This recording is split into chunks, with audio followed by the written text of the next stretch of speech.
Talking about you got this and you got that, and you gonna murder this one and murder that one. Talking all that bullshit. I'm gonna put it to you like this, yo. This is for the nerds, this is for the brainiacs, this what we deserve. Go ahead and play it back, you ain't gonna touch me, you not gonna do nothing, you are not above me. I bet you wish you was me, I know it, I know.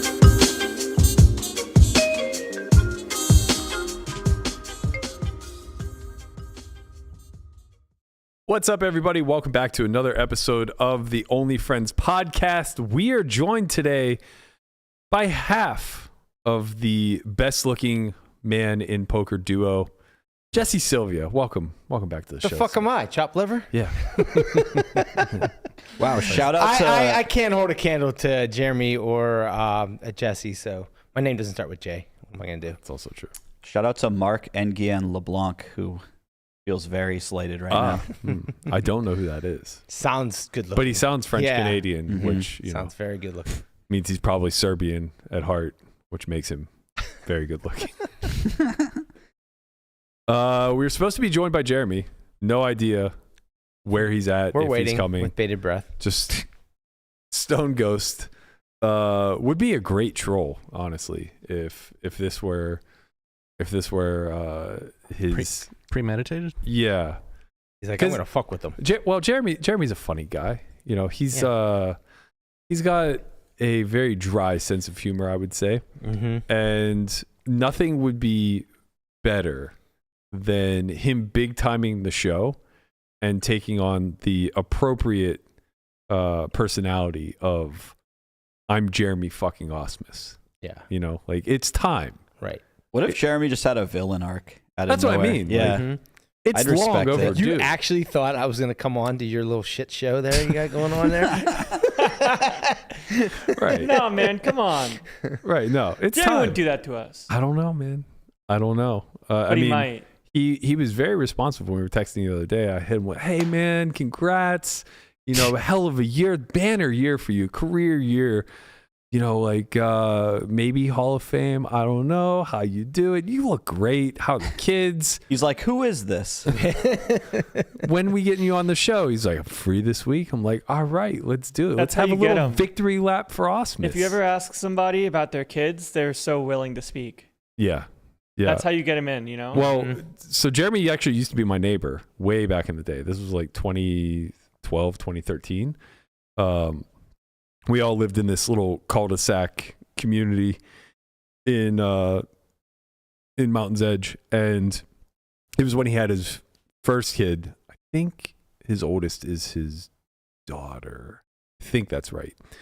If he was here, he would tell us. Right. Yes. I would be able to appeal to authority here. But I think his oldest was his daughter. So she was like not even toddler age yet. Maybe like 8 months to a year old.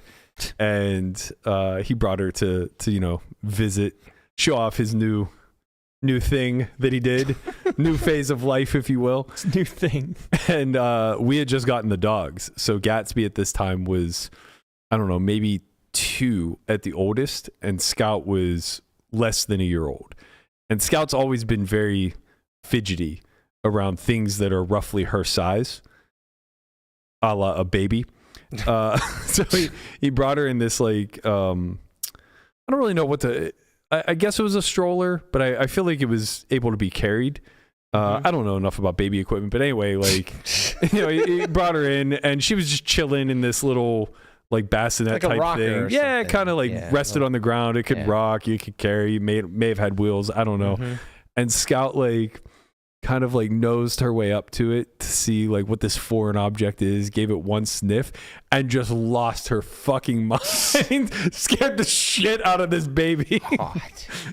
That was the last we saw his kids, actually. Mm-hmm. Now Yeah, I probably think the last about we it. saw him. No wonder he's wanting to come on the show. Moved immediately Imagine after. he remembered Yeah. that for all this time. Right. I promise you he'll remember that. Yeah. Like, he'll be like, yeah. There's just like no way I vividly remember that story, and he, the father of his child, doesn't vividly remember that story. And I guess the good thing is the kid's not old enough to have a fear of dogs, so they don't remember that far. Right.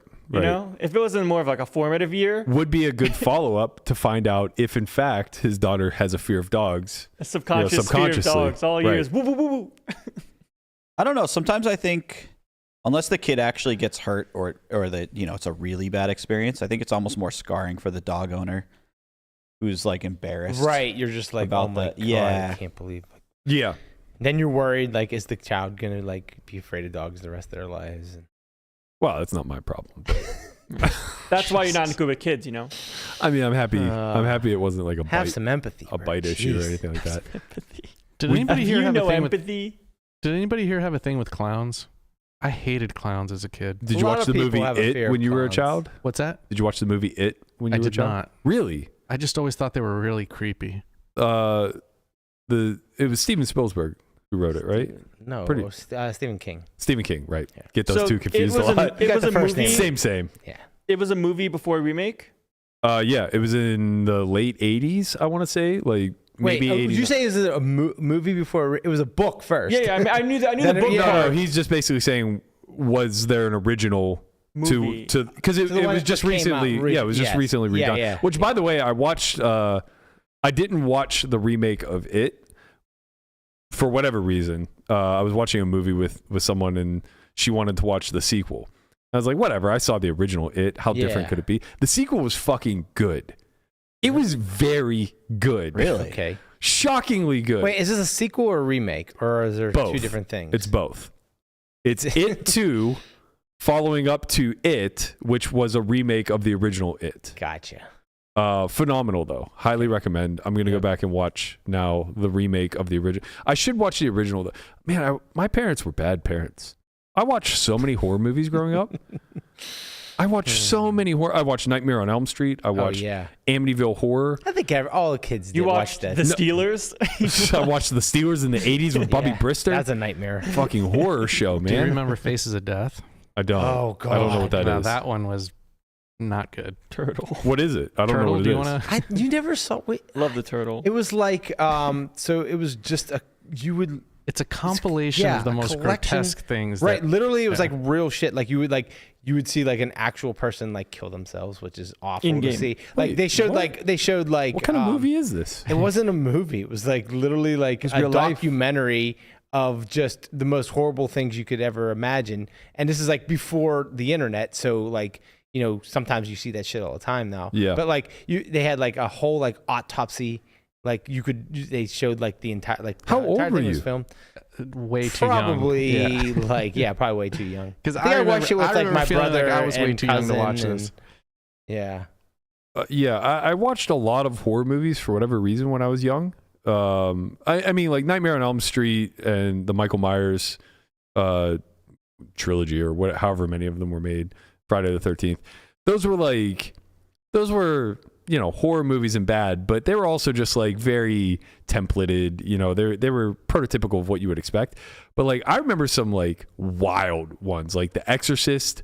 I think I watched that when I was like 6. Mm-hmm. That one was fucked up, man. Yeah. You probably shouldn't watch That's that a at lot. 6. I don't think you should watch it now. I was gonna say you probably shouldn't watch it at all. You're dealing with like supernatural type shit. It has you like questioning your religion, like all the bad stuff. Children of the Corn was fucking bad. I've only heard about that as like a meme. It was like the so Children of the bad. Corn. It was just so bad. What was the other All the one? Friday the 13th movies. Yeah, they were like kind of like popularized, like, yeah, that was like my Nightmare on Elm Street. yeah, they kinda were same like thing, gore, I but they guess. weren't that scary. Right. Like, are you really just gonna have this guy, inceptioning your dreams, right. kind of thing? Maybe, I don't know. It was scary. Don't get me wrong, it was scary, but like the real shit, the stuff that was believable. Did you ever see Hear No Evil, See No Evil, Speak No Evil? No. I've only heard of that.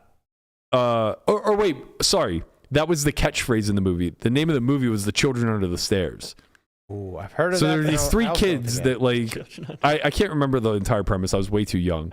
But there were these three kids who were like kept underneath a staircase by their parents or guardians or whatever.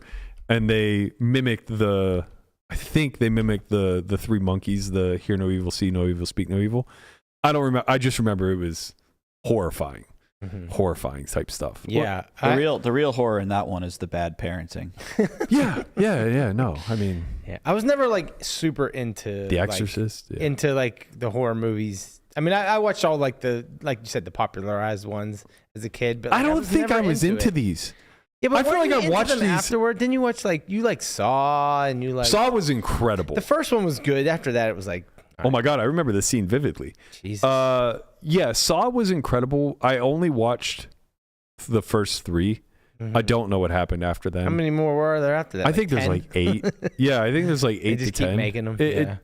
It got to be a little much. The screams were good, I mean- but they were like more like comedy.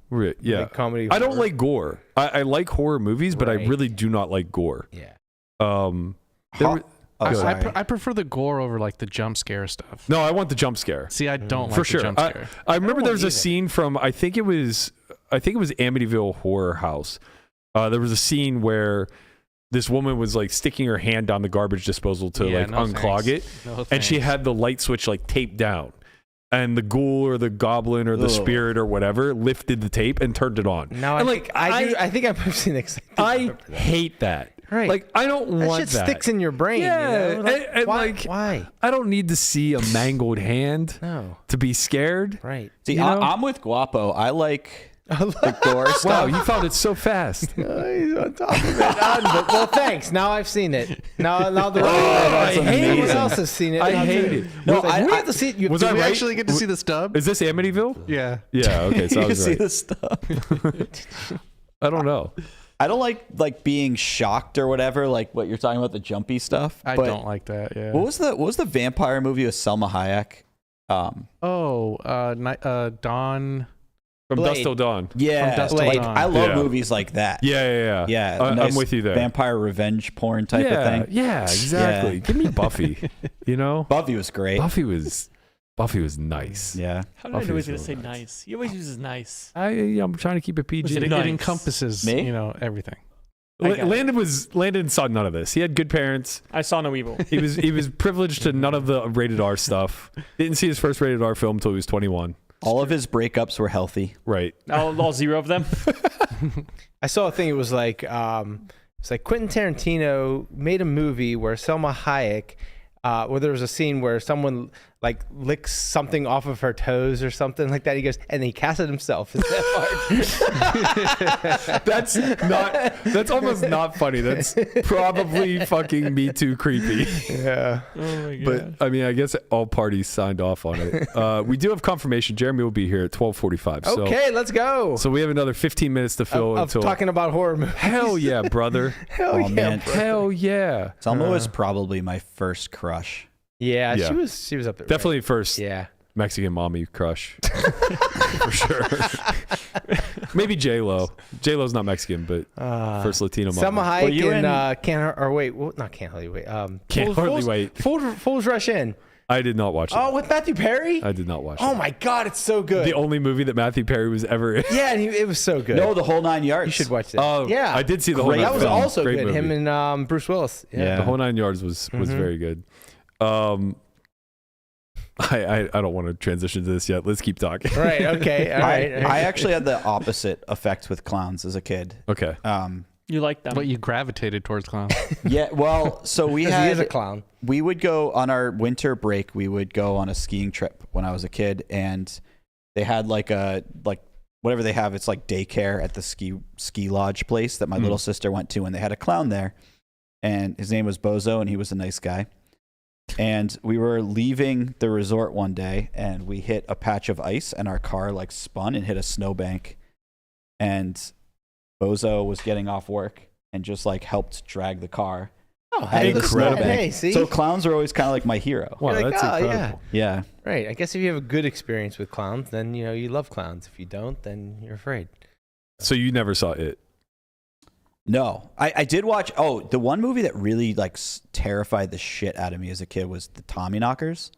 I You guys ever see remember that? this movie, but I don't think I ever saw it. That was also Yeah. Stephen King. Okay. And that one, I don't Stephen know what King it was. fantastic. Misery, Yes. also another movie that was Oh really yeah, that was a fucked great. up. Yeah, Right. The- Stephen where she- King's like the most prolific writer of our generation by far, or something. Wait, like was that, I Misery think. Stephen He's written King? like 60 I don't books. think so. I don't know if he was. No. I don't know if it was Stephen King or not, but I know that like I just gravitated towards Right. like Yeah. psycho thrillers. I mean, The Shining is like a classic. I never saw The Shining. That's a weird movie. Great, Yeah. Weird. Yeah. Probably need to see it. I only think. gave like half my Johnny. attention to it, so that's bad idea. To The Shining. Like you should just be all in or not when you watch a horror movie. Yeah, I agree. I was like half there. I was like running sims and stuff. I think you could be half there for like Texas Chainsaw Massacre. Those are like funny movies. Not a lot of plot. Is it funny movies or is that one just like the guy comes and you're scared? Yeah, he just has a chainsaw and he's chasing people. It's not all like the time. Scream. There's nothing funny about The Shining. Right. One of the funniest horror movies maybe ever scripted Live, Love, was man. Scary movie. No. That was actually just a comedy. Cabin in the Woods. So it was written by the same person who wrote, I think it was the Avengers or the Avengers 2, which I don't know if you remember that movie, but there was like a lot of really subtle humor to it. Like the Iron Man character in Avengers or Avengers 2, whichever one it was just like very, very sardonic. And it was like this nice, crisp, cold, dark humor. And it's just riddled throughout this horror movie, Cabin in the Woods. And one of the main characters that's cast in it is the bad guy from Billy Madison. And he plays the exact same character in this movie. Just all squirrely. Right. And Just super squirrely and annoying, but like hits all the one-liners. What is his name? He was in West Wing too. Yeah, he was. And he's like in control in this movie. He's like in control of this like simulation, so to speak, that is killing off all the kids in the woods. I think it was like a part of an alien race invading. Who knows? It doesn't really matter. All that you need to know is that it's equal parts funny and gore, which I really appreciate when it comes to a scary movie, especially like as an adult. Like you're not really going to hit the jump scares all that much in your 40s. But you know, if you could see a nice little axe murderer crack a joke, I'm there for that. I'm a big fan. Is anybody excited about Happy Gilmore 2? You think Can't it's going to be wait. terrible or you think it's going to be great? Horrific. Yeah, like I'm excited to watch because obviously Happy How Gilmore could is you so not? great. Yeah. Half the cast is dead. I hope that Aw. Chubbs is dead. Bob Barker's dead. Berkey wasn't really part of the cast. It was a big part of the cast. Kind of a cameo. Big part of He's the all I cast. remember, baby. Yeah. He is the greatest. Price is wrong, bitch. Yeah, see? Can't forget it. I hope they bring back I'll be curious to see how much of the original cast they bring back. Like are they gonna bring back Well, Shooter who's- McGavin's definitely in it. who was the love interest? what Oh, the hell is her name? I know. Yes, but she's definitely in it too. Right. Because I always on the previews. I always conflate the Billy Madison characters with the with Happy Gilmore characters. They came out like back to back. Yeah, years. like I keep wanting to like say Veronica Vaughn, and it's Right. like no, that's Billy Madison. Her Right. name is Julie Bowen. Sure, means nothing. I'm kind of sad that he's doing it because I feel like his career has progressed lately in such a cool way where he's doing like he's funny in them, but he's doing like dramas. I'm sure and Netflix has paid him He has a lot of money. Well, Yeah. he just has a deal. Happy Madison has a massive deal with Netflix, Oh, okay. so he That's just right, churns yeah. out so he content for right, them. Yeah. Which is nice. You don't even have to go to the theater to it. Just- Yeah, just he's. I think watch Paige that right in your living Sporanic room. isn't Paige Sporanic the new love interest in the movie? Paige Sporanic. The big boobed golf girl from Twitter. I guess. I don't know. She's like a golf influencer. He's like, I guess. I don't know, man. Oh, I have no idea. You're such a boomer. I totally Landon, am come not on. following her I- right now. I know who this is. I don't I'm know sure about the I've come movie. across her on my feed. I once bet or you twice. haven't. Yes. Fucking Yes, old I am. man. Uncut Gems was sick. I don't know. Somebody put that I don't know in if the this chat. is the flex you think it is, man. Yeah, I've seen her. What? It's not me. It's the algo, man. I don't like golf or big I'm boobs. saying Guapo call is crushing I don't the, like golf or big boobs. the Insta pull-up of whatever we talk about. This is Yeah, pretty he's- incredible, man. He's great. I But like Tortoise and Guapo. if I'm not mistaken, she's one of the leads in this one. Which, all right, fine, you got me. Say what you I'm really mean, curious. Berkey. I'm I told you I curious. don't like golf or boobs. You don't like golfer Wait, why boobs? don't- But when you Hold put on them a second. together, I Yeah, mean, when you put them together, it can't miss. Oh, you don't like golf or boobs? I thought you said you don't like golfer boobs. I was like, well, I mean, Right, they're very restrictive. You Yeah. understand? well, I mean, they're mostly Have you on, seen John on men who Daly's are playing boobs? golf that are overweight. Yeah, that's what I'm talking about. I think John Daly actually makes a cameo in this. he should. He has to. I think a bunch of guys. I think JJ Watt makes a cameo if I'm not mistaken. yeah, There's a bunch of like modern that would influencers. that would and make celebs. sense. Yeah. Is Shooter back? Yes. Shooter has to be. Yeah. He- Yeah. right. Shooter, He's in the preview. So yeah. this is like the Karate Kid, where Shooter is actually potentially a bigger character than Happy himself.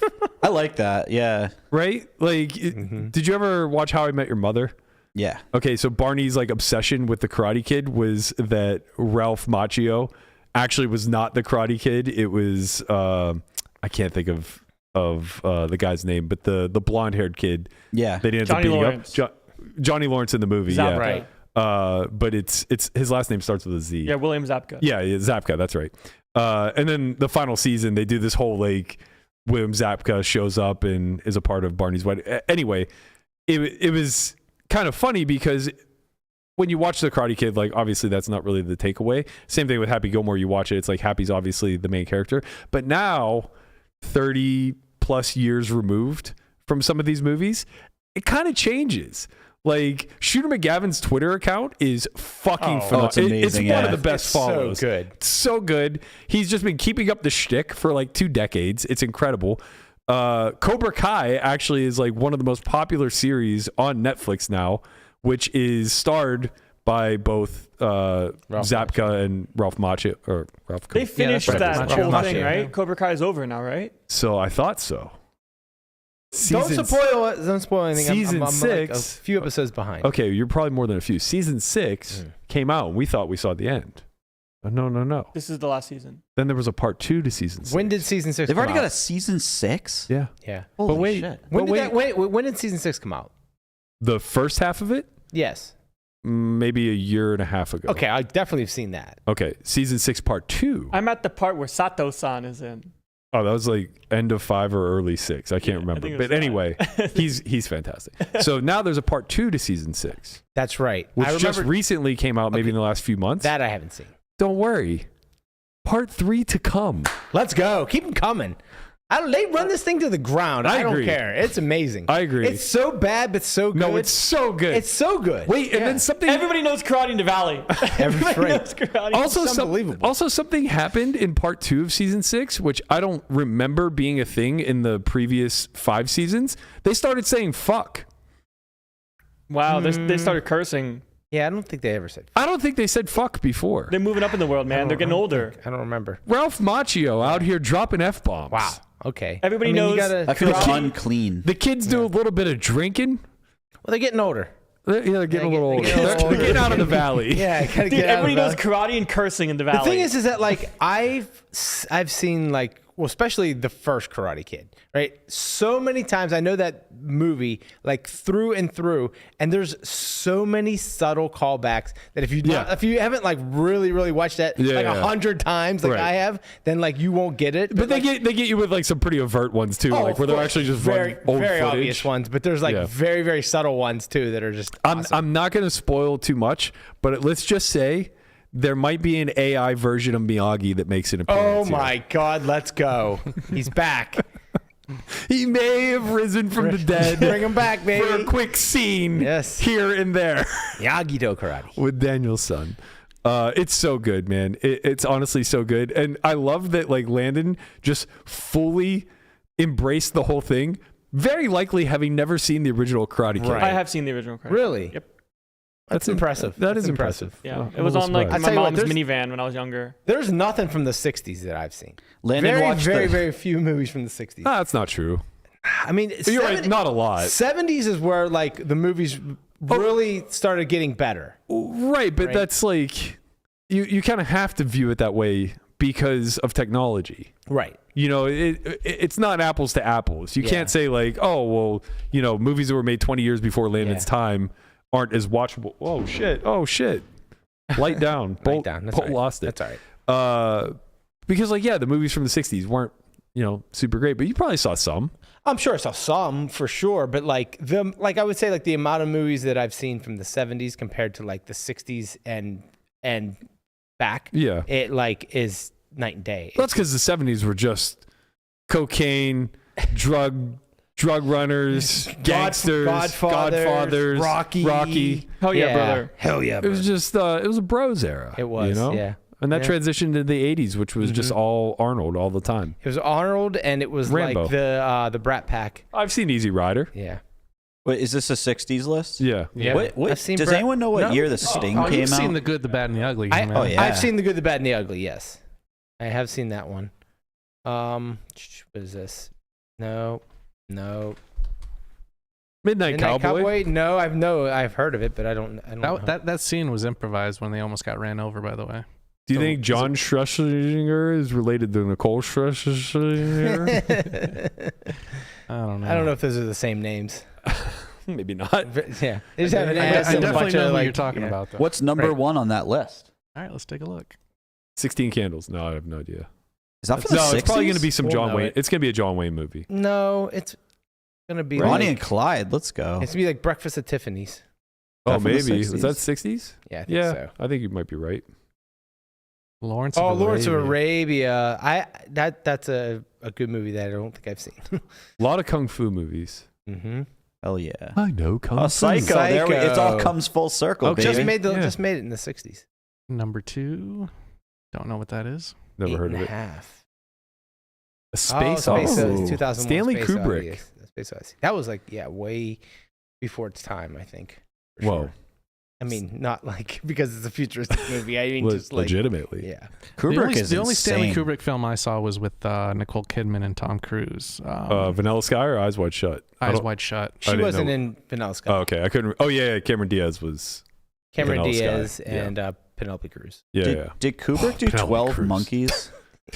Nice. Nice. I don't know. Didn't he do American Beauty? Who? Stanley Kubrick. All right, let's just look this up. Yeah, we need a I list. have Yeah. to know now. Right. I feel like he's done a lot of those sort of darkish movies, but not like, American Beauty was excellent. incredible. Excellent movie. How is that a comedy romance? It is absolutely not. It's a funny. There's some comedy funny romance. moments. Yes, there's a little humor. It's certainly not a romance. He's like creeping on his friend or daughter's friend. I mean, well, that part of it. There's some yeah. romance in there if you really look into it. No, I'm joking. Well, there's something in there. That's for sure. 12 Oh, Monkeys was well, absolutely well, not well. Kubrick. Well, Feels well, like it well. is. What, Oh. what do we have here? Whale. If it isn't the one and only, now we bud. have the two most attractive men in poker all in one shot. Oh my gosh. Wow. Amazing. Look at this. Just accept it, Jeremy. Reunited. Or else the and it compliments keep coming. feels So good. You want to throw those headphones on so you can hear us. Okay. Do it. And maybe pull that mic up to your mouth like it's violating you. Okay. All right. All right, there we go. You guys wanted to talk to me about something? Welcome. Thank you. Looking Glad to be good. here. I was telling a story about how my dog traumatized your child. Yeah. I don't know if you remembered this one or not. I do. Well, I don't exactly. I remember coming over. What'd your dog do? Nothing terrible, but your oldest is your daughter? Yes. Okay. She was less than a year. You had her in some handheld device. And Scout, who was also right around a year at the time, did not trust things the same size as her. She did a little barking in her face. Okay. And we were wondering, as a follow-up, does your daughter now have a fear of dogs? No. She Okay. loves dogs. We Hey, have that's great. one dog. We had Okay. another one pass away a year ago. She loves dogs. So you didn't ruin her, thankfully. That's good. Thank you. Is that one of these dogs? No, these are both puppies. That's Bolt. He is he's a tripod. He's 8 months old, freshly rescued. Oh, he's a and tripod. I'm like, what's tripod mean? yeah. Okay. Tripod spelled P-A-W-E-D, of course. Only 3 legs, and this is Pip. I just got her about a year ago, a little less. She's like roughly a year old. Beautiful dogs. Gatsby and Scout still kicking. 14 and 12. Oh, cool. Not Sweet. moving around all that well. Dan's got them? No, please. Oh, they're They were- yours. They were always mine. Oh, really? Okay. Dan tried to lay claims, but that was never. Yeah, I happening. thought he was a big dog guy. He acted Yeah, like he you- owned them, when I came over. Of He's course, like, hey, I'm the big dog guy around here. of course he. So to be fair to his defense, those were the first dogs that he had ever in his life interacted with. He had never had dogs growing Oh, up. really? Yeah. He just seems like a dog guy. He really fooled me. Big dog really guy. fooled me. Big dog guy, man. Look at this picture. I miss Dan. We all miss Dan. I talked to him once. I miss Ultimate Poker Dan more than anything else. He was such a whore for the camera. He would do anything. Yeah. he was. They're like, hey, we got you and Danielle Moon going down to this place, stringing each other up by circus ropes. You in? They really did that. They I really remember did that. I saw that. He's like, fuck yeah, I'm in. Is there going to be a camera there? I'm in. No. They were all, I'll tell you a quick story and then we can get into all your accolades. When we first got Gatsby, I, having grown up with many dogs, knew what a responsibility this was going to be. And I was very positive. One of the reasons why I signed off is because I was very sure that when push came to shove, I was going to have to be the adult, accept all the responsibility, and then they would their intern He's become like a my child, dogs. basically. Yeah. Like my kids, when they got the dog, they thought they would do stuff. And Of course, they did nothing. then they don't. Right. So first week of Gatsby, we're trying to crate train him, and he's just bellowing throughout the house. Nobody can take it. No one can sleep. So of course, what the entire house comes to the conclusion of is I should put him in my room where the cage is next to my bed so that they don't have to hear him. So I do this very quickly thereafter. He starts sleeping on my bed and the rest is history. But prior to him being fully house trained and learning the doggy door and everything else, he would have accidents. And there was a day where I was gone probably playing or whatever, and Dan and Tyler were at home supposedly watching the puppy. They're playing StarCraft and they're just, they're fucking locked in, screaming at each other about Vespian gas and all these other shit, banging away on the keyboard. Vespian gas. Midway through, Dan looks at Tyler and he's just like, you smell shit? I was like, yeah, it definitely smells shit. So they keep playing the game. What could it be from? They keep playing the game and Tyler's stomping around, as he's getting into it. When the game finally concludes, they're like, we got to find this shit. It's somewhere here, it's very clear. They look under Tyler's desk. Gatsby had taken a shit and he just mashed it into the carpet the entire game. Oh. It was at that point, it was abundantly clear. Wow. They were not fit to be dog parents at that point in their lives. But yeah, I digress. So it wasn't the dog barking in your child's face that made you move. It wasn't that. Oh, I was of the impression all this time that you were running away from us. No, I liked having you guys there. Did I leave before you guys? Yeah, but not by much. We Okay. got out pretty quickly after. We liked it down there, but we just moved closer. All of our activities were in Summerlin, or you're a little out there in Mountain's Edge, so we wanted to get a little closer to everything. So I went right going back to and Mountain's forth. Edge. Yeah, it's nice. It's quiet. Yeah. It's kind of developed a little more too. Since A lot, we've left. Yeah. Almost in a bad way. I live on Buffalo and Blue Diamond, and getting to the 215 is it's a chore. Oh yeah. It's 9 minutes to get to the highway when it's a mile and a half away. Yeah, pretty I brutal. know. Yeah, I've experienced that on Durango. It becomes a mess, man. Yeah. Well, Durango, especially now that they built the casino, the construction there has just been an absolute disaster. You need to move up a little, just a little closer to Jones. That's where I'm That's at. the bad area, man. What's that? That's a bad area. No, it's not. I guess very it's just quiet and I don't very know close what to A 215. lot of hoodlums. I don't know what on me. master plan community actually means, but I think Summerlin is one, and Yeah. you can really tell in the infrastructure of the roads and the you get to where you're going, it's not a disaster. And then I remember driving down there since we moved a few times, and I'm like, this is a disaster down here, man. Oh yeah, it's free for all. There's just so much construction. Yeah, all the at all time. You have times. one lane. Yeah. It's just A bunch of random people just stressful. own pieces of the desert, and they're like, let's build shit. Yeah. So I feel like I'm in Mario Kart, just all these cones everywhere. Yeah. Things flying up at you. I bought a piece of desert once with a friend of mine. How'd that work out? It worked out great. Really? Yeah, I have a friend who I'm does shocked. it. You bought a piece No. of the desert? Yeah, a piece of the desert. What So the hell? in Vegas, there's open lots everywhere that aren't developed, and you can buy them. Or BLM does these land auctions, and I did some of that with a friend of mine who's in the business, and he's done really well. And I got By in the couple deals. business, do you mean finding dead bodies? No, Oh, in the okay. business of buying land. You don't own and any real land, estate. Landon? There was a point where we No. could just scour Lake Mead for 5K rewards, drudging up dead bodies. They give rewards. They were giving rewards Anybody or a certain body. any bodies. Yeah, You get 5K. yeah. It was 5K per. Just going out there digging up forensics. No Wow. big deal. A nice That's interesting. afternoon. right If you there. find Johnny Hoffa, you're going to get a lot of money. Yeah. I thought he was in the 50 at New York Giants Stadium. He I might mean, they be. can identify everyone, I guess, with teeth.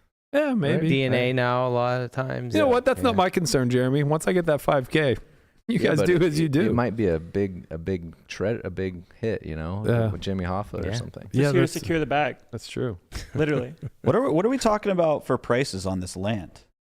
Oh, This I don't desert know. land. When I did it, it was years ago. I don't remember. Like we're buying. I mean, they vary, right? That's what they all say. All those landowners. The thing is, it's like a high risk, higher reward proposition. So whenever a lot of people did this in like pre 2008, when everything goes down the tubes, land went to like 5 cents on the dollar. But otherwise, I've seen it like double, triple, quadruple in like a few years. You know, It's like buying land in the metaverse. Is it close to the I think it's a little metaverse. more solid than buying land in the metaverse, I think. But It's real land. It kind of sounds similar with that downside. It's real land. But that's like a one, you know, how often is there the financial crisis, right? In 2008. So it's safer It was than an that. That opportunity just for happened. sure. Yeah. Yeah, and apparently everyone was all my friend told me this. Everyone was leveraged out of control and borrowing and you know, people got smoked. Yeah, I bet. Looking at your career, by the way, congratulations. Banner year for you. Thanks, man. Yeah. Whew. Amazing. Look at Big one. you. It was a big one. Look at you, Really just was. doing it. $6 million in cashes. Yeah. 6.8 to be exact. Sorry, 6.6. Just this year? Just this year. Last year. That's old news, man. Or last year? Yeah, last year. Yeah, 2024. You won the PokerGo Player of the Year. You also managed to find a way to win the $1 million free roll, which, correct me if I'm wrong, that was 150K cash, 350K PokerGo buy-ins? Yes. Okay. Something like, yeah. So some breakdown 500K, like because that. he would play everything anyways. Yeah, of course. Yeah, it doesn't affect me at all, right? I mean, it's better for keeping money in the studio, Agreed. I Right. guess. Someone can't come in and swoop out all the money, because some people can get in just through the World Series and then never play in the studio. Yeah. And so Don't want it's, that. it's kind of good. So it doesn't matter to me what it is, I guess. Yeah, it seemed like it was pretty good. This is nearly double. Actually, it's more than double your personal best prior, which was actually the year prior. What gives, man? You're too old for this shit. I know. I don't know. I mean, What's this late surgence in your career? I don't know. You have land. I did. I don't anymore.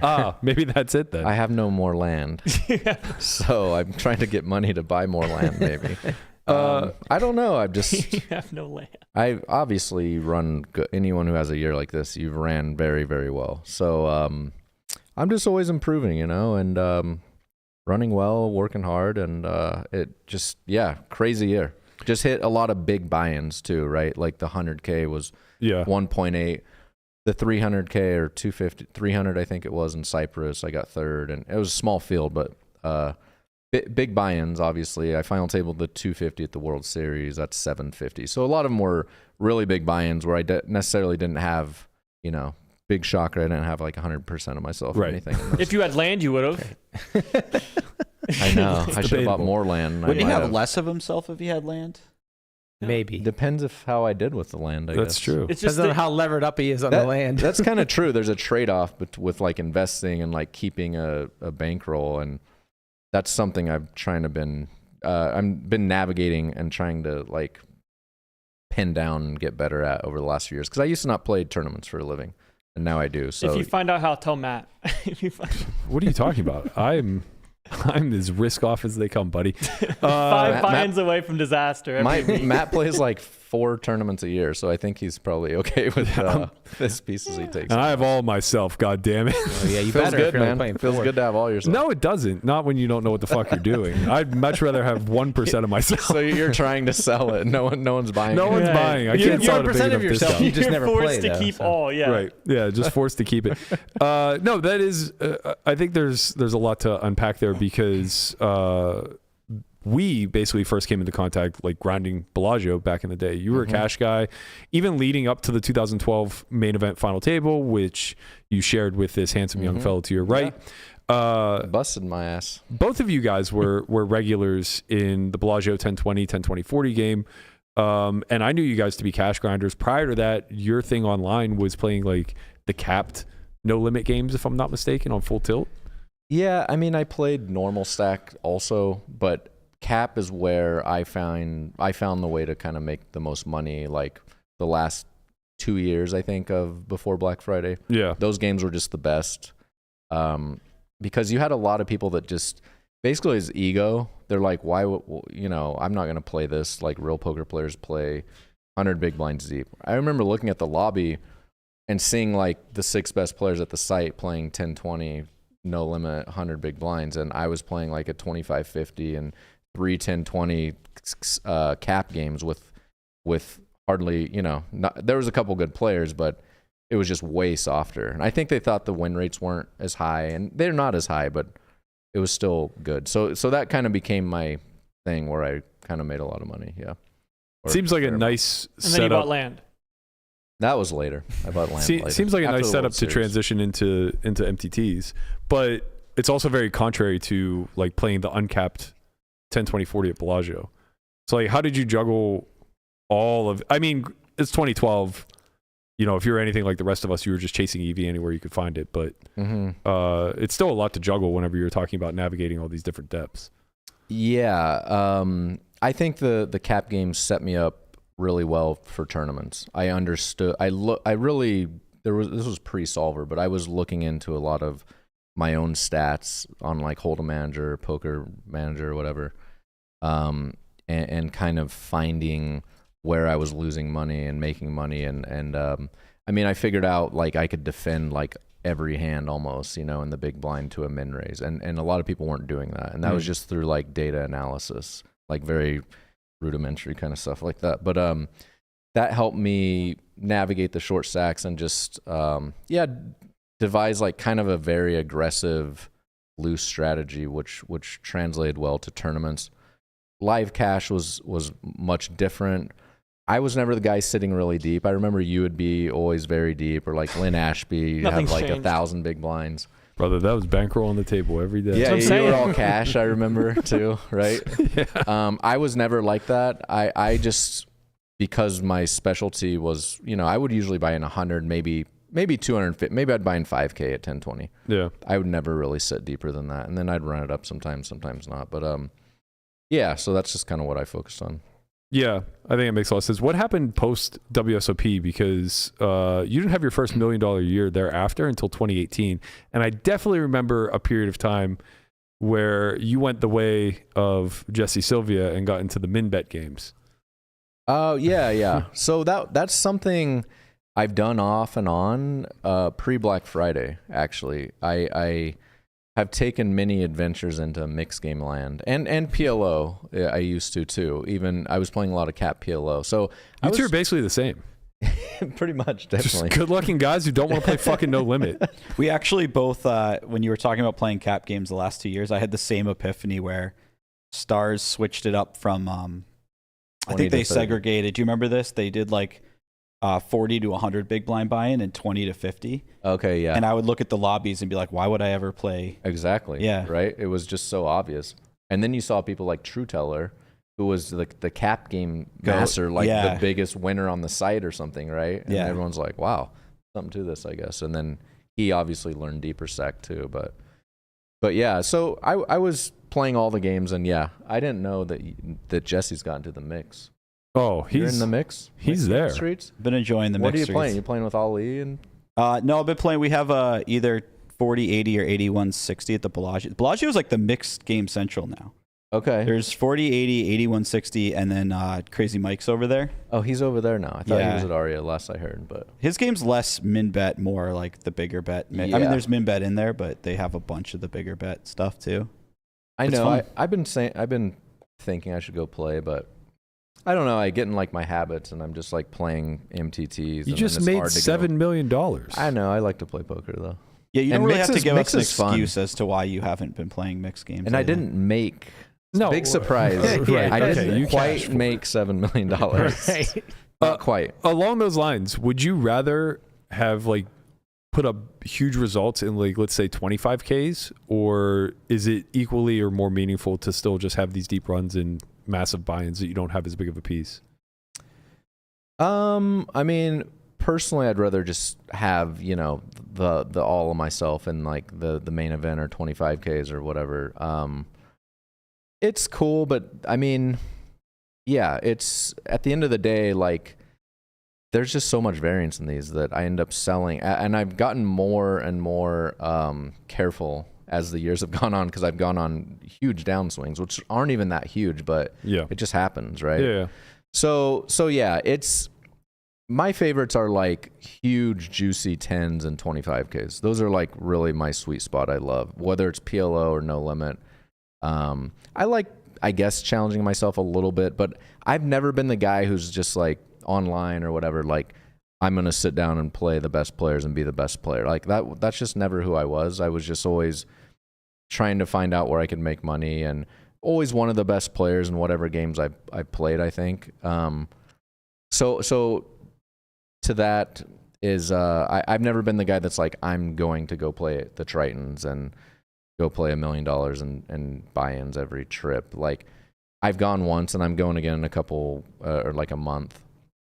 But I'm not a super hyper competitor, right? You also have like way different priorities, right? You have a family. Yeah. You know, you're not a spring chicken. Exactly. I'm We old got to too, get a man. 401k here. At some I point. went to Cyprus, and man, I'm like, I can't come back here. This is it's too far. I look at these flights. I'm going to Jeju, but the first time I went to go book the flight, like a week prior, I'm like, I can't go. I can't do this. I have like, that I have to anxiety go every here, time I yeah. travel, like day of.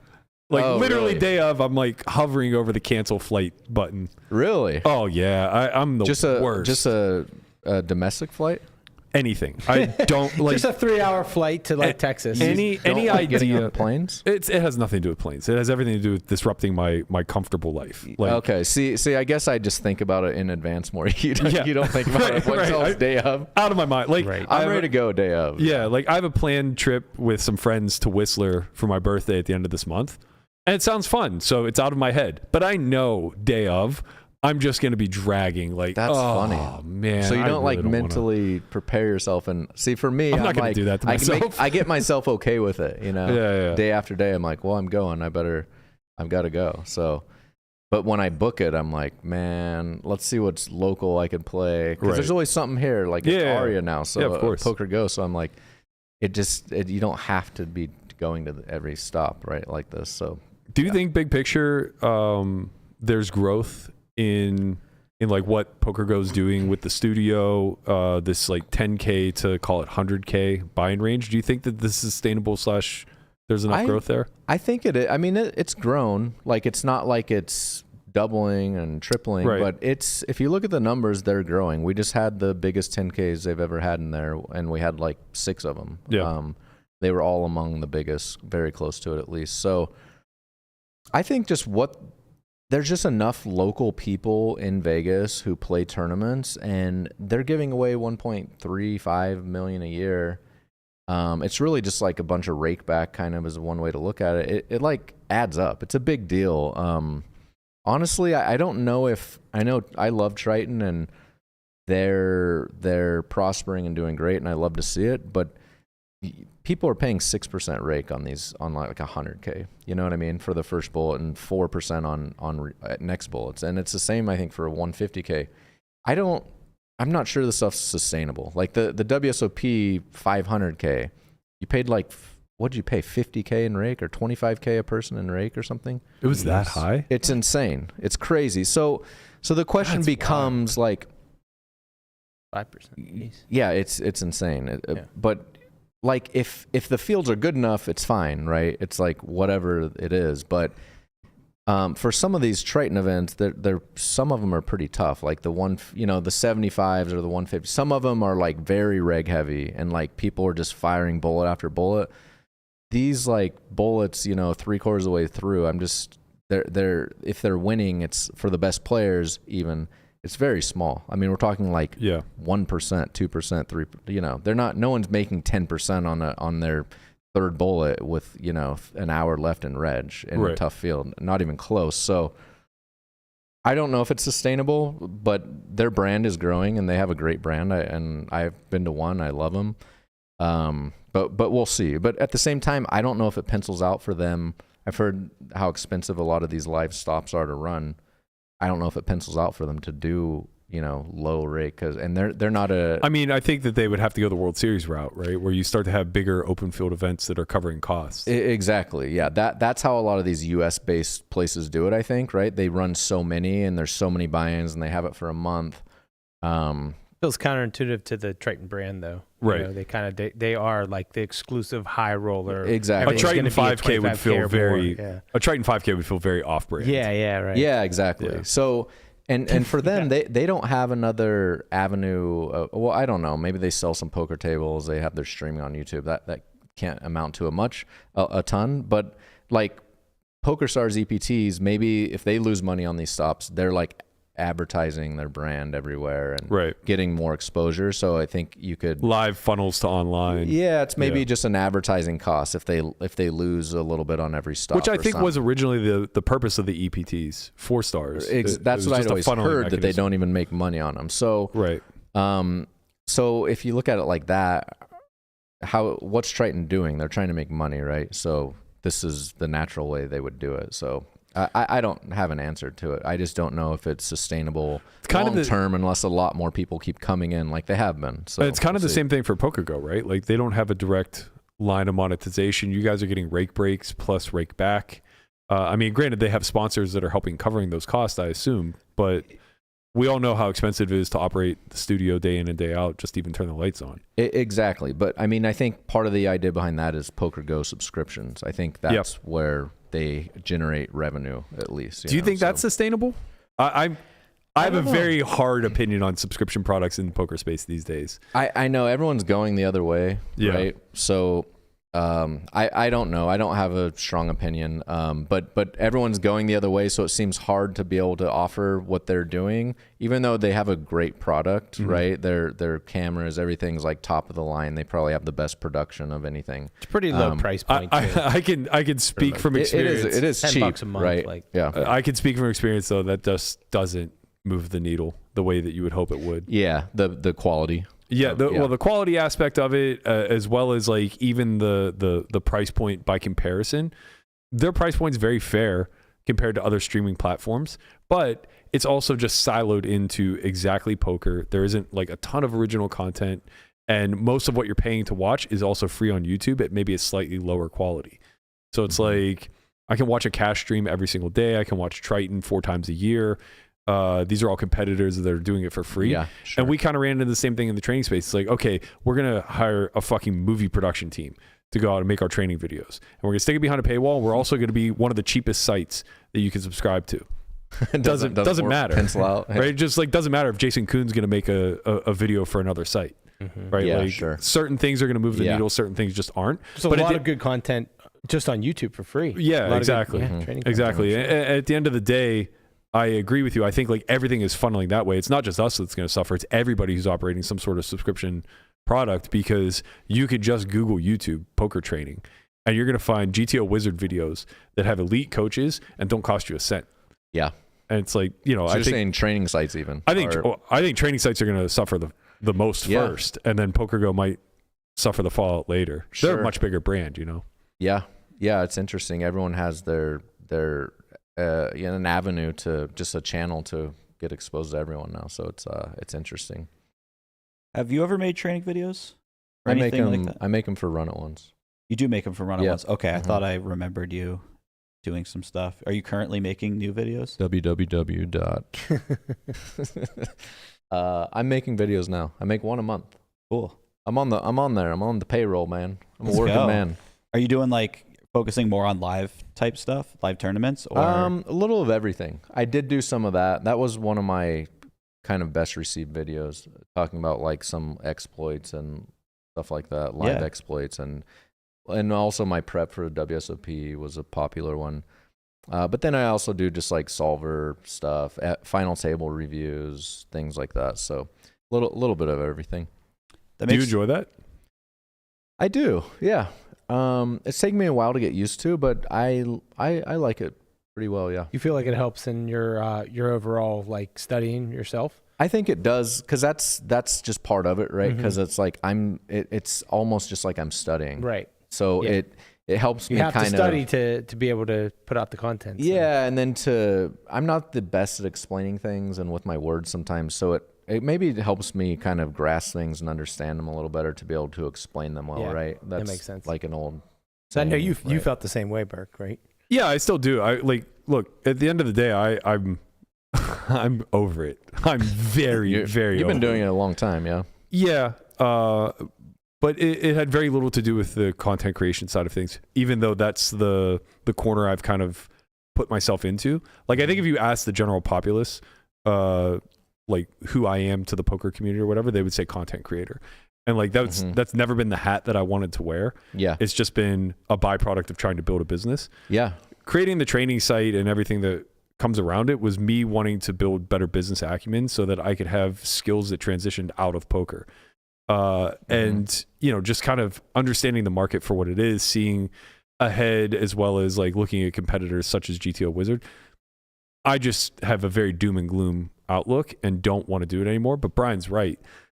My actual bottom line has skyrocketed since starting the company. Like, if I look at my last 7 or 8 years, year over year, it's exponential growth for me on the felt. And a lot of that does come from just having to solidify your thoughts in a very digestible way, right? Like, prior to that, I was still doing work and I was still studying, but it was just like internalizing things to a degree where I felt like confident enough about how I understand it. But you never look any deeper, right? Now you're forced to challenge things from all sides. I have to run things by Landon. He's going to come at me from different angles, and I'm going to have to like steel man these types of concepts. And it's just worth so much at the end of the day. And I truly don't know that I'll be motivated to do it if I'm not actually creating some level of content out of it. Yeah. Which is dumb. I mean, it just seems really dumb if you found a recipe to get better at something and not actually just adhere to doing it. Yeah, I mean, no, that's great. Yeah. While we're on that subject, do you still doing any sort of content, Jess? I'm not making anything currently. No. You were for a while though, right? You were like live streaming and stuff. I streamed for a little bit. When we first launched Floptimal, I was streaming a little bit. It coincided with, I think during COVID, they did like a whole World Series that was just online tournaments. So I just streamed all of those. And then I would occasionally like make something for Ashley's vlog. If I like played like a big cash game that was streamed, I could just like piece together the like some hands from that. Are you still actively trying to grow Floptimal?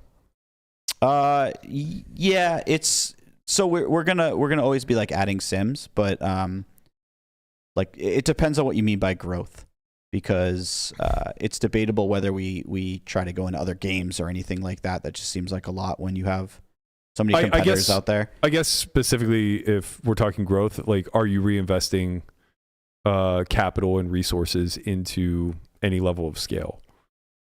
Or are you just like basically maintaining and offering a product? Currently maintaining, yeah. I think kind of like what you said, there seems to be like this race to the bottom where everyone's just creating more and more free content, right? Yeah. Or like similarly, like solvers are creating more and more very cheap versions of what somebody's doing.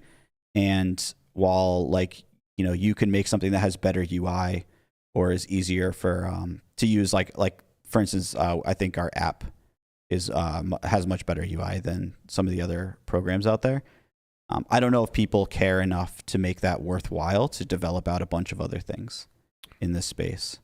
Yeah, I think that's very well put. It's also just like, is the juice worth the squeeze? Like, even if you could come up with like a user interface that was revolutionary, how much would that cost? And then as a byproduct, how much market share do you actually capitalize on that won't just immediately vacate you the second that a larger competitor comes in, replicates what you've done, and offers it at a cheaper price? Yeah, that's something you really have to contend with, especially in this day and age when it's very easy to copy certain things. Yeah, I mean, there are AI programs that write programs for you on the fly. I've been playing with them, and they're really pretty crazy what you can do.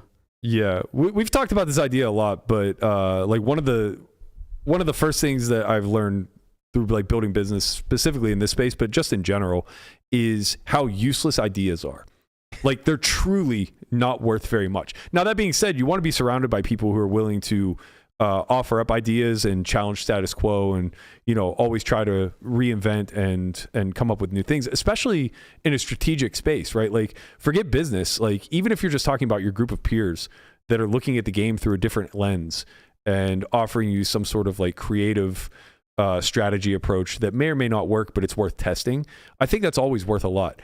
But just generally speaking, people drastically overvalue what their ideas are worth and completely miss and undervalue what the true value is, which is being able to execute, right? So it's like if somebody comes to you and says like, hey, your UI sucks. Like you need to develop better AI, you need to develop better user interface, better user experience, and all this other stuff. I think like that would grow your company 10x. It's like, hey, that's a novel idea. Yeah. Now fucking do it. Yeah. Or like we had this idea of like almost having a Shark Tank for poker where we get like staking groups or whatever to hear out pitches and stuff like that. And I think like it's still it's a good entertaining idea and it would be fun to go forward with. But I think at the end of the day, what you would end up with is just like a bunch of people pitching worthless ideas that they can never execute on, whether it's their own personal resume and schedule that they want to play, or it's some novel training idea or whatever the case may be. Nobody gets past the idea phase because they think that's the moneymaker. They have this light bulb moment where they're like, oh my God, man, like imagine if I took what GTO Wizards already done and added this to it. It's like, it's in their pipeline. I promise you. You'd have to actually have a fleshed out product that's actually executable, or skill set, right? Or skill set, and right? a lot of people, that's what, like if you think about Shark Tank, it's like they're like, well, you don't have a business yet, right? Give an idea, right? Right, so like yeah. that, you get a lot of that. Yeah, and a lot of people who are like looking for funding, whether it's for backing or other purposes, they actually don't have those things yet. They don't have a fleshed out product or a fleshed out skill set. The majority of people who come to me are like, yo, buy my action in this, or put me in 5-10 no limit and let's work out a deal, blah blah blah. It's like if you give them a simple 10 question quiz on theory, they're gonna miss 9 out of 10. It's like you can't get backed. You're not there. Even if you could, I've grown to believe that the traditional staking model is just a bad idea for nearly every scenario that you could come up with. Like there's obviously times where it's good, right? Like I've had, and trust me, I've tried this a lot, and I've actually like come out of it being up staking, which is like probably impressive to even be winning at staking because the model sucks so bad. But like I'm up too. It's just the incentives are not correctly aligned, right? And that is just an inherently bad place to start. Yeah, elaborate on that a little bit, because we've talked about this, and I agree with you. I do think it's poorly aligned, but I think it's a lose-lose proposition where I think a lot of people think it's like a win-loss type of thing, where one side greatly benefits and another one kind of suffers. Yeah, I mean, well, there's a lot of ways that it's not aligned. Like a good example would be like staking cash. This isn't even what I'm talking about, but like, if you stake somebody for cash, like, okay, the question becomes like, if you're a winning cash game player, whatever stakes you're playing, why do you need a stake? And presumably like you don't have any money, but like why, if you're winning at this, so you either have some other life leak, which hopefully doesn't bleed into what you're doing at staking, or maybe they're not winning at cash. And even if you do have a player who's winning at cash that you can stake, they're going to either very quickly run up enough to just play on their own, and then your risk to reward isn't great. Like you might make some money at it, or you're just wrong. And in that case, you're buying their action at 2-1 because you're going to drop them in makeup, and that's a terrible idea. That's the key point. That's what I think people miss about traditional makeup deals. It's like, well, cash is very resource intensive. It's very capital necessary. So it's like if somebody wants to play 10x the stakes because they have a super soft spot, of course they're going to need backing for that. But your point is what's most relevant, I think, of why traditional makeup deals are so bad. Because on the downside, the backer has a risk tolerance that is much greater than the reward tolerance of the backee. So basically, when the person being backed is losing, they're taking on a very high interest loan, right? When they're winning, they realize that they're taking on a very high interest loan, and the second that they have capital, they leave.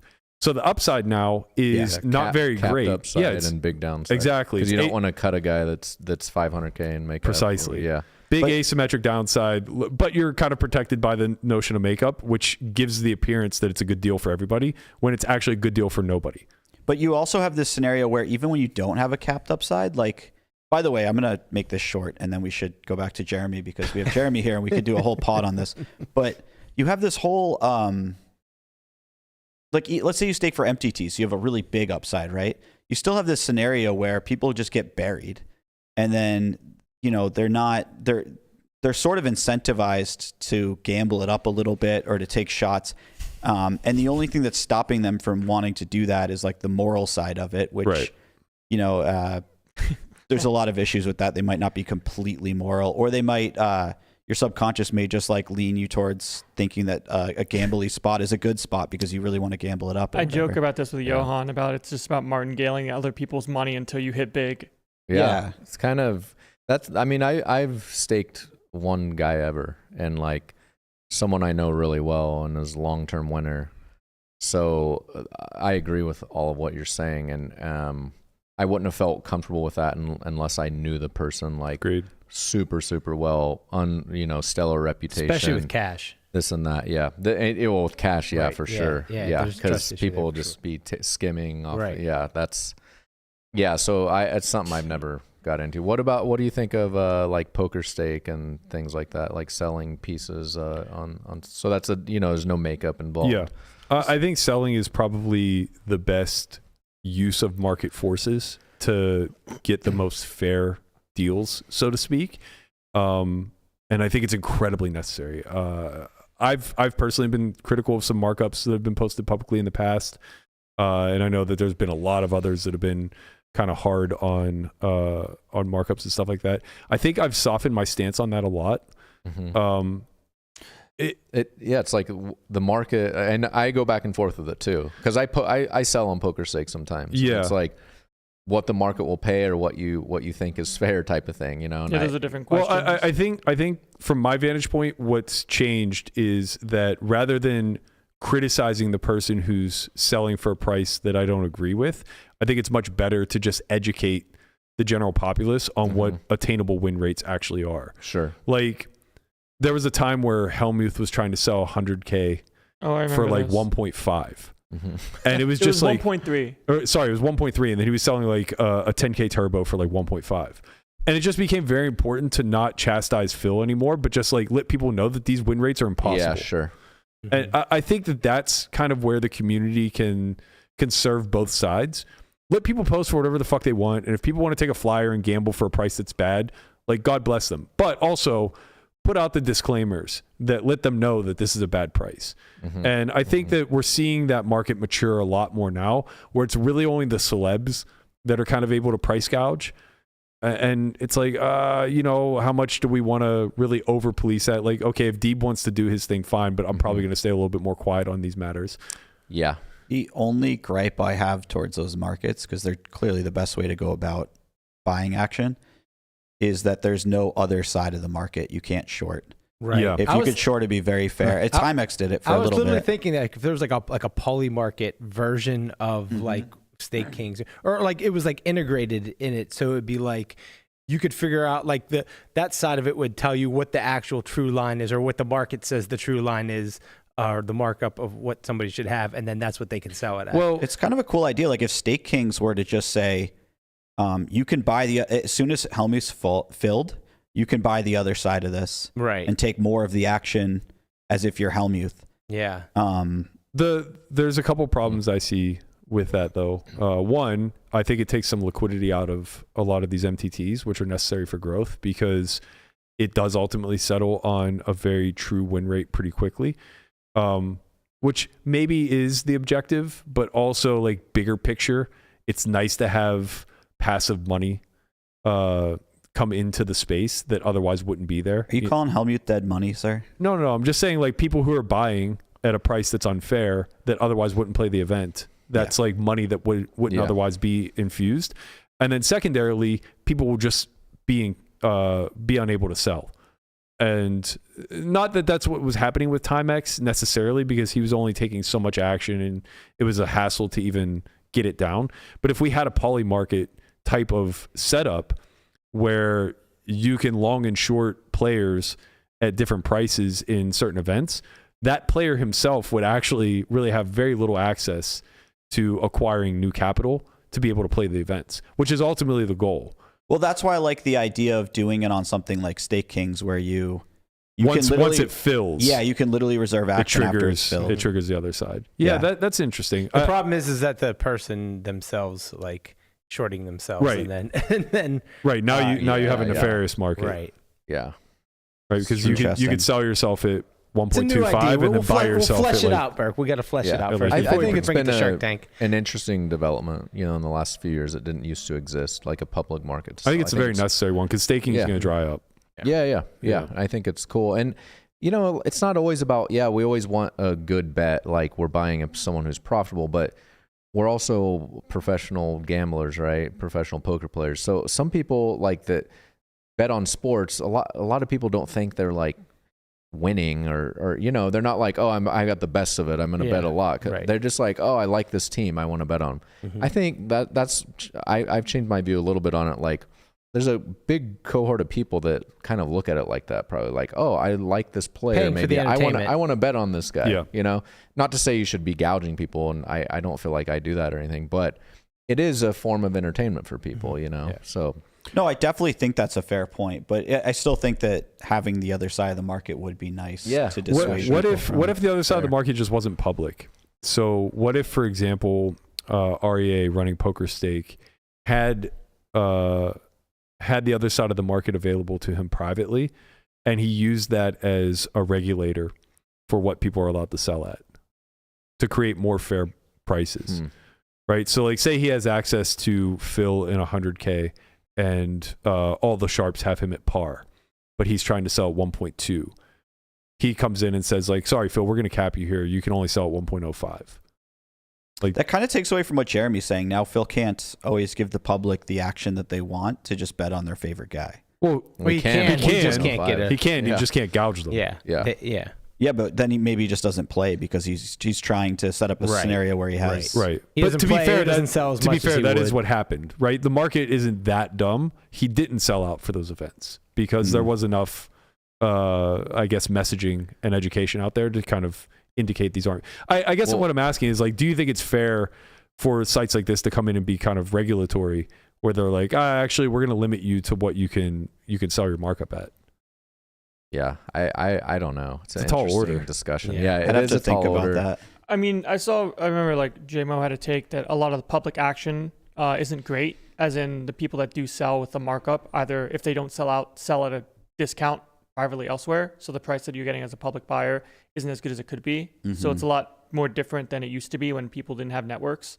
But if someone has a network, it's like you're definitely selling to your network first kind of idea. Or Like the prices or aren't the last, same. or you're selling to them last at a cheaper price. Yeah. Right. If you know you Yeah. can get more in the public, Right. you sell as Exactly. much as you can there, and then you go to your network and sell at a cheaper price or a discount there. And that's Yeah. just like fair, I would say, Yeah.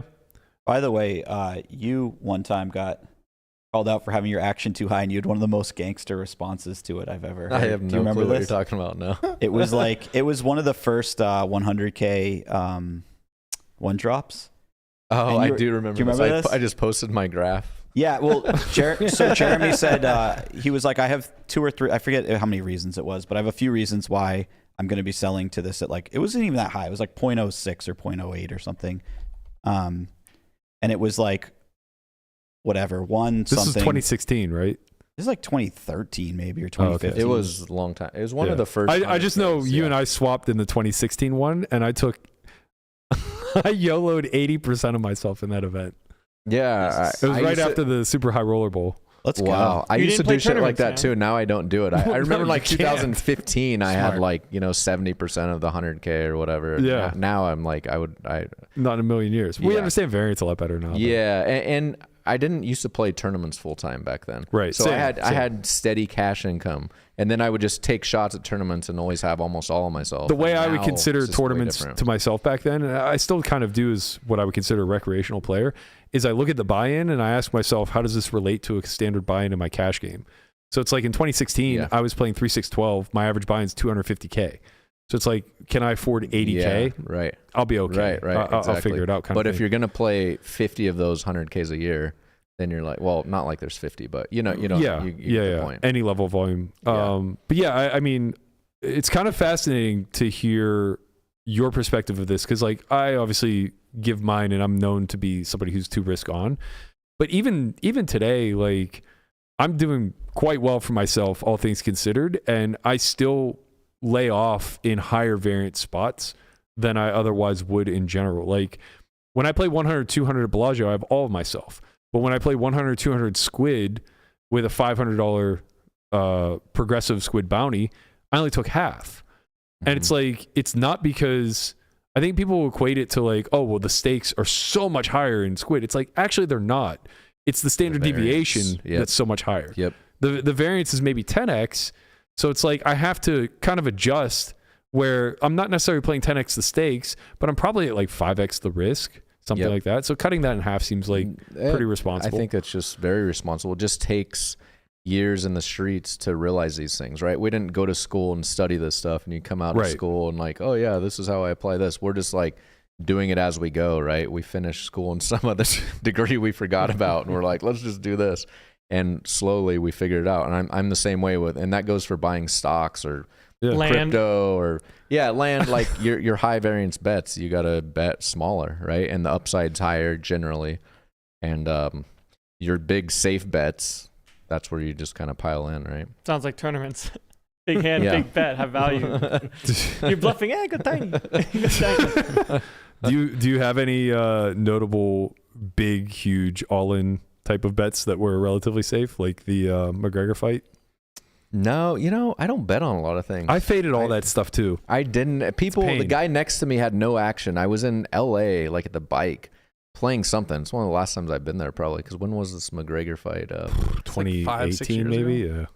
And he had he all of a sudden had like 400K on the fight or some shit. And I was like, I don't know. To win like 30, by the way. Yeah, exactly. But I know enough people who are sharp. I should get into it more. It's just, I kind of just stay in my lane. I try not to do too much. I've like gotten into more crypto for a while, and I'm like, man, I can't spend my time doing this. So, and that even goes to like playing cash and playing mix. It's like specialization just kind of pays off, right? It's maybe not as fun, but to be like one of the really best at something is like, that's how you make the money, in my opinion. It's not at least if you can pour thin. in any level of volume. Yeah, exactly, for sure. So I think that's a really sharp point to make. Like with the McGregor fight, the election bets, all these things that look like in hindsight free money. Of course, they probably were, but the asymmetrical downside risk to that being a one-off event where you don't have a chance to scrape that back is very scary if you're like bankroll on table type of all in those moments, I've never had any bets like not even close to that. Yeah. What's the plan moving forward? You going to continue the MTT grind? Yeah. I mean, cash is kind of, I haven't tried to get any private games. I'm kind of not into the whole scene at all. As you know, I've talked about a lot in the past. MTTs are kind of exploding. So I think there's some solid growth in those. And like I said, PGT, they just give away this money. There's lots of big 10Ks even a year, like the Win one in December now. And I'm going to Triton, and I might go in the fall too, depending on how I like it. What's the smallest like buy-in levels that you consistently play? I guess, I think my average buy-in is like 17,000 last year. So tens is like that's a good ROI. Tens is the very solid, like bulk of the volume. PGT started doing some 5Ks. Like next week, there's like 4 5Ks and a 10K. But you're not going to Florida for like a 3,500. I will, because I go a couple times a year because they have a decent schedule. They have 2 10Ks, a 25K, a 5K. So they've had a 50K sometimes, which they need to take off the schedule, in my opinion. It barely gets any people and barely starts on time or anything like that. 50K is kind of always a disaster. Yeah, it's kind of, it always starts the max late late registrants, and there's like 8 people. Yeah, they need to do away with that and just make it another 25 or a 10 or something. But the 25s are good there. So I can get down like some buy-ins there. They have So good PLO there too. Like they have a high stakes, no limit, and a PLO stuff. yeah, exactly. So, They like, you're not have, just playing a 25K for yes, limit, but they'll PLO. have 25 PLO once or twice a year, and a 10 PLO other times, and like I said, 2 10Ks, a big 25K. And then those mains are fun. I still enjoy like a 3500 WPT. Those are a lot of fun. Those are about the only ones I play in South Florida. But so You're yeah, not going to the I go Borgata? a little bit. No, Borgata's a pain in the ass to get to, man. If I never have to go again, it'll be too soon.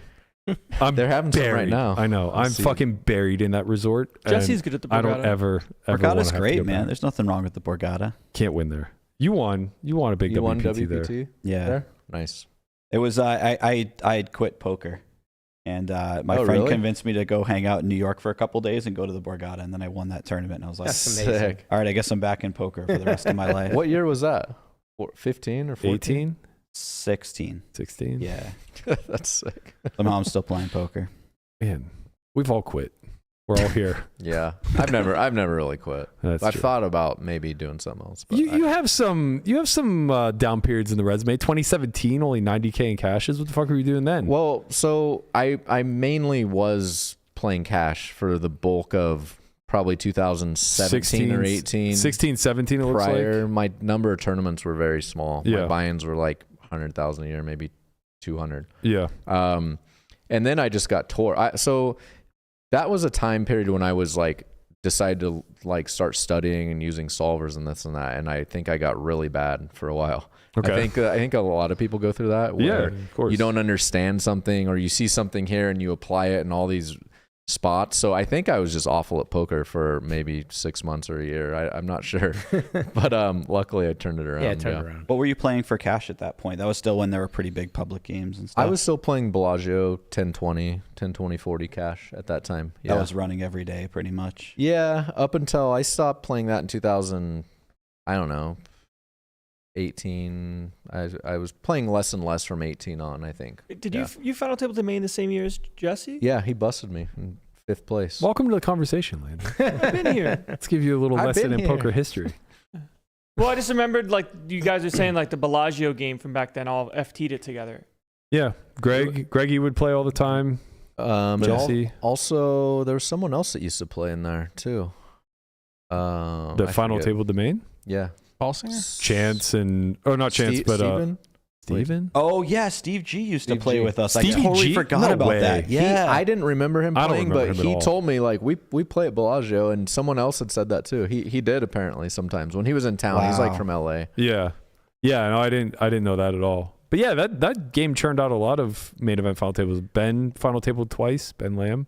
He Yeah. used to grind that game. I think it kind of made sense. Like, Well, the time you could sit period- deep. You could. Yeah. People weren't playing crazy high variance. They weren't the online guys clicking and doing all. They're like just seeing flops and calling 3-bets and just stacking people. You know, it's deep stacked. I think it just made sense that those were the players that did really well. Kind of. Yeah. I wish I remembered a little bit more from that time frame. It's all a blur. Yeah. But those to me they represented the glory days. By the way, I shouldn't say people weren't clicking it back. I remember Jesse Right. like 7-bet clicking like ace 4 or something like that. So people were Idiot. clicking, but you know. we had some serious click. I remember Bill Arakis putting it in my eye with like 8-7 suited in the cash games 3 or 4 times where I like 8-bet it and he just didn't believe me and 9-bet all Yeah, in with we the 8-7 used to suited. do that. So I have a lot of fun hands with We had Justin fun. Young like that. Oh yeah. my God, Justin was always. He still is. Like nothing's changed. Yeah. Justin Young was more. I always remembered him as flatting, like being like the 5th guy in the pot with Jack 5 suited and then stacking the fish. Yeah. On like right. Jack 5 deuce and the Like fish I had said, 5 deuce. Or like I whatever. said, nothing has changed. Yeah. At all. Are you happy that you made that transition from cash to tournaments? Like, even though it was maybe a necessary evil since private kind of stepped in and suppressed cash, would you have preferred to stay on the path that you were? Or are you happier now more in the limelight and playing for these big figures? I mean, I'm not a guy who's big and loves the spotlight or anything, right? I'm kind of an introvert. It was just something I kind of had to do, right? Like, and I'm okay doing it. And honestly, I do really enjoy like going deep in a tournament or like, you know, a tournament when there's 3 tables left at the World Series or even just a PokerGo and when we're on the bubble, like tournaments are a lot of fun. They really are. They like are. going deep in a tournament, even if you play huge cash, there's just like nothing like it, right? It's just a lot of fun. Maybe I'm an action junkie now. I It's don't like know. every tournament's a new tournament. You know, you go deep in one and then it's over. It's like, well, when's the next one? Like, I want to feel the same thing again. Yeah, it's just fun, and seeing how everybody adjusts to the pressure differently, you know, like especially deep in WSOP events. Like you have people from all walks of life, and you know, they might win like 500K tomorrow, and they're thinking about it. They're Yeah. texting their Yeah, yeah. friends, and it's seeing who you can kind of take advantage of and not, and just like it's I love it, man. It's great. That's how I feel about 4-bet pots. When's the next one? 4-bet pots. When's the next? So I don't like the hours as much, you know, like playing late. I like to get up, like I'm old, man. You know, I get up early and Yeah. stuff now. So I used to go to Bellagio at like 10 a.m. and start the game with people and come home at 5 or 6. And like that was a good schedule. Yeah. Those were great days. Yeah, those were You, great. me, and Tom Lock, buddy. Yeah, exactly. Starting the right? game. Yep. So tournaments I do have like big chunks of time off and things like that, and then play every day and whatever. It's good. I'm happy with it. Go, Lamuna.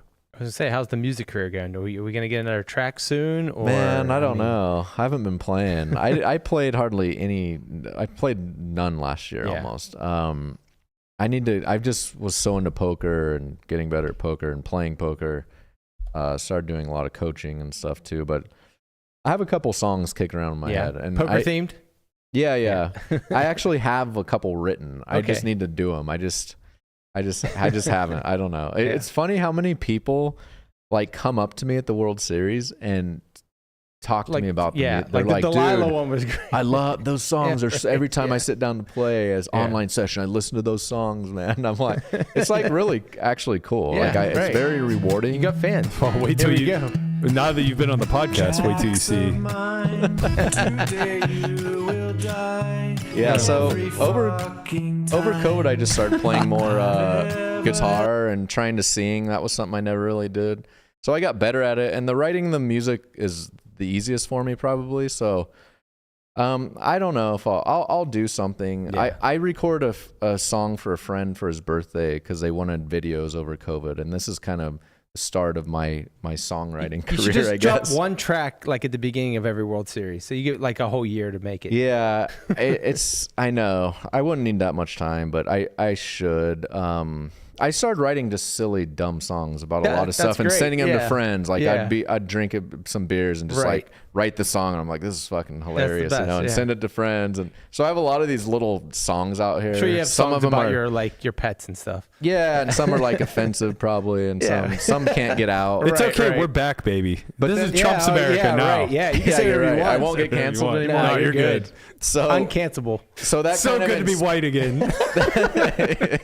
that kind of inspired me to just kind of like, I don't know how it came to me. I just thought of that song and I was Yeah. like, I could do this. And then I had recorded a couple of, you know, Once you things to get send like to one or friends. two lines in your head, then the rest yeah, just and I falls can't into let place. it go. Yeah. Yeah. So I always think it's good when you're able to do some sort of content that indirectly will turn yourself into a meme.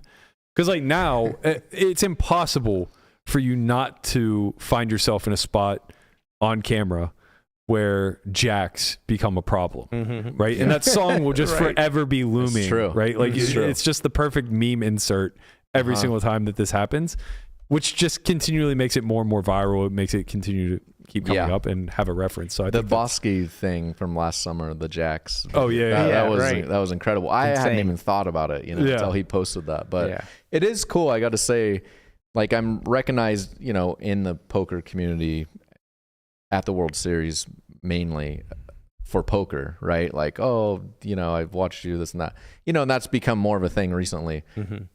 Not like people are lining up for autographs or anything, but that's whatever. But to get recognized for something different, like music, is actually I Right. find it very kind of rewarding. Yeah, like, for wow, sure. that's cool. For I'm sure, not just a absolutely. one-trick pony, man. Yeah, I- exactly. I'm like Many I'm like a talents. music star now, you know. Right. You're like a multiple tricked pony. You're ready to go on tour. Do you think that your music ability will be the necessary push to get you into the hall? I don't know. I mean, I guess it counts a little bit, maybe. Should. Do you Right. care? Do you care about getting in? Yeah, I mean, the more I play tournaments and get accolades, you start to think more about that stuff, I guess. I think it'd be cool to be in. I do kind of feel like it's not fair to poker players across the world. Right, you're in the right arena, right? You're like, I'm in the arena, and I know the But people. the cash game players are like they're the never cash game in. players, even the online great players in Europe, right? They're never gonna be, or they might someday, but right now it's tough. It's really like a WSOP focused thing. Right. So I don't feel like it's a fair gauge of maybe who actually should be in it. Although a lot of people who are in it probably deserve to be there for sure. Yeah. So whatever. And honestly, it's who knows if it'll ever happen. Like they let one person in a year, right? Mm-hmm. Yeah. I mean, there's gonna have to be more. Huge people are coming up, like like Schulman and Seaver just are turning 40, I think. Galfon too. Galfon, and I think you could look down the list and you'll see like Ike and Stevie and Jason Kuhn, and they're all coming. You'll see just endless people. So I don't know where I would rank on. You know, it's a weird process too, because 2 years ago I was nominated, and then I had a best World Series I've ever had. I didn't win a bracelet, and then I wasn't even on the ballot the next year. Right. And I'm like, what the hell? Because I thought I might get in. Yeah, right. Yeah. I thought it might be my last year to get in before all these, The guys. calm before the storm. Yeah. Yeah, and then I wasn't even on there. It's kind of funny, but that the was hell, man? apparently there's a like the public has to nominate you. I don't know if it's via Twitter. Doesn't seem very clear. So Got to keep singing. I don't know. You'll get in for the Music Hall of Fame. Yeah. You're gonna get in the Rock and Roll Hall of Fame. Yeah, I'll go Yeah. for that one. That might be easier. Right. Yeah, I think Send you to Cleveland. I think we talked about this a lot. Obviously, it's a pretty flawed system, but like with regards to the online guys, I think the biggest issue that they face, and maybe they just need an online Hall of Fame in general, but the biggest issue that they face is most of them are playing from like 18 to 30. So it's like that's a very long, prosperous career. Somebody asked me in our Discord channel, like, what would it take for Linus to get in? I go, 20 more years of domination. Like, you got to stick. The kid's like 32. Yeah, it's like that's true. He's so far away from being a consideration, not because he's not great, but because stand the test of time. Yeah, you have to criteria, transition through these different generations of things changing, and that's not to sell anybody short that's been doing it in the online space. Obviously, they're all very elite, but you have to transition then into live, and you have to have a sustained career, and most of them don't care to. They make their money, and online is so much of a smash and grab type of environment, so I feel less bad for them than I do for the cash guys. And obviously this is my bias shining through, but that's why I posed the question of, are you happy that you transitioned into MTTs? Because with it come things like consideration for the hall, things like front page news stories, and that just doesn't really happen barring heads up for rolls type of challenge in the cash realm. You kind of just quietly take your lunch pail to the Bellagio every day, and you collect a check when you get the chance. You like literally do that. You bring your thermos for chili.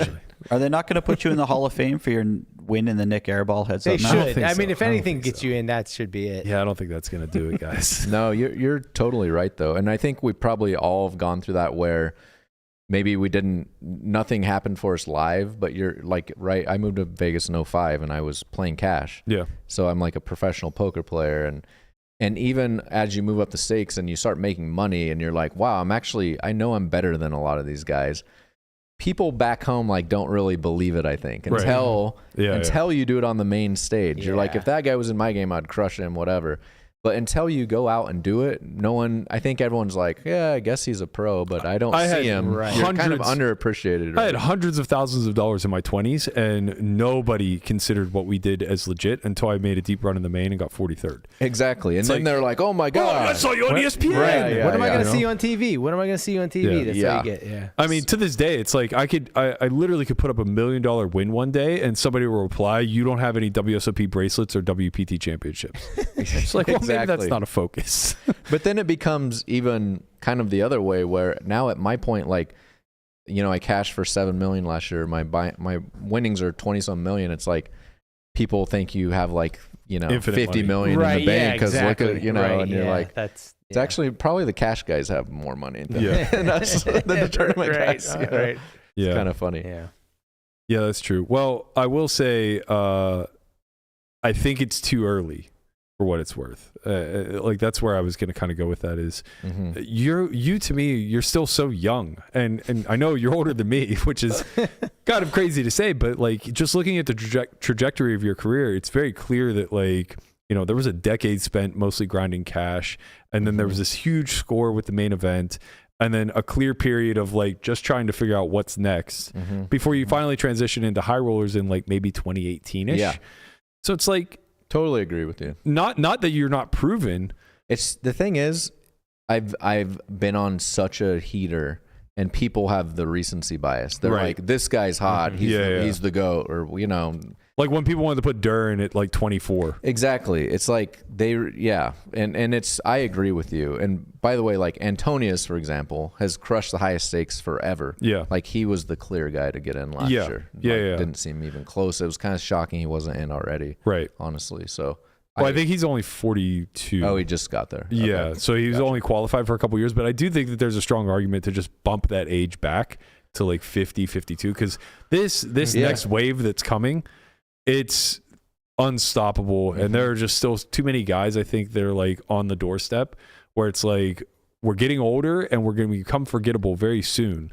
Yeah. If you don't let us in. And I do think that it's like, to the history of the game, I think these people are important. Ted Forrest, Mike Mattisau. I actually think like when it comes to the cloth of, or the fabric of poker's history, these guys played a much bigger role than huge. a lot of the newer guys that are going to get in from the internet. A lot of people are in age. their prime in their 40s, right? Now, for sure. Yeah, like they're in the, like what other industry do they put someone in the Hall of Fame when they're in their prime? Like it doesn't exist. Yeah, so. exactly. It's more like a after career thing. Yeah, Generally. after you retire. But I mean, there's no such thing really as retiring from poker. I But mean, it I would guess make there's- sense that they would have to be. Yeah, I like 50 say we or- change it to you have to be dead. I think that should be the new rule. You should never be able celebrate to you when enjoy you're your dead. own induction to the Hall of Exactly. Fame. Yeah. Right. You narcissistic. This is a very Berkey take, by the way. Just Max Payne, absolutely. Yeah. These narcissists all want to be celebrated. No, you get in when you die. Let your family enjoy the accolades as they should. It'll be a nice memorial to your, degenerate life. Like Van Gogh, right? Yeah. Didn't he live his life broke? He died broke. Yeah, and you don't get appreciated until you're long unappreciated. gone. Yep. Right, yeah. Yeah. Sorry, Mikey, but when you kick it, we'll get you in. It's simple as that. Them's the rules. Have you guys ever seen the documentary Searching for Sugar Man? Yes. Yes. Amazing. Oh my I God, have not. I great watched it like a documentary. year ago. It's one of the craziest stories of all really time, is. and it really makes you think about: did you want to, like, did that guy actually dodge like a better life, or would it have been you know what I mean? Mm-hmm. Right. Anyways, Yeah. What's the quick premise? Because I've never seen it.